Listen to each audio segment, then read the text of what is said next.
Let me also talk about deepfakes.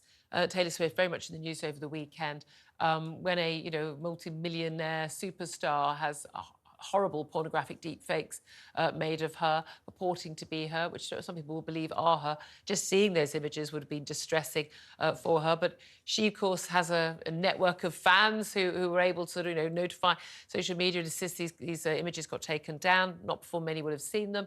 I think tens of millions of people would have seen them.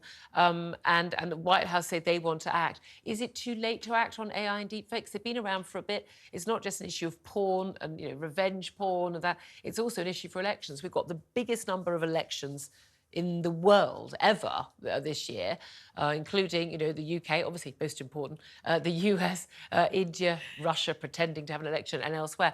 But we know that deepfakes can be used to create images and videos of politicians saying something that they never said.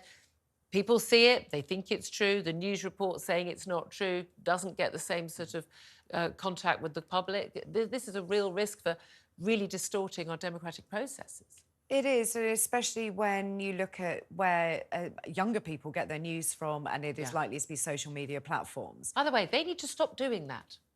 What? Young people When people say, well, media? I get my news from Facebook, I'm like, well, with all due respect, I think you're an idiot. You shouldn't get your news from Facebook. You've got to, where are they going to get it from?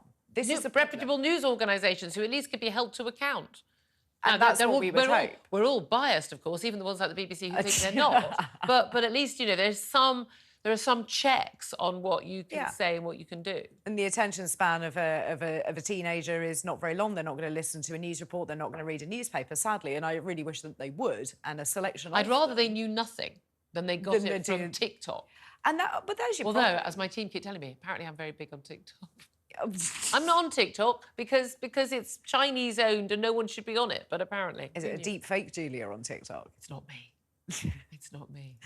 But we're so far behind in understanding what AI You mean our age? Or you mean generally? Generally. Not just not just middle-aged women like us. No, not at all. No, I think we're well ahead of it. But, OK, apparently. But I think governments themselves, it's come along, they don't know what to do with it. Legislation, well, by the time you get that through, it's going to have moved on 20 years ahead. And it always does, doesn't it? And it does, it moves too fast. We don't really understand it.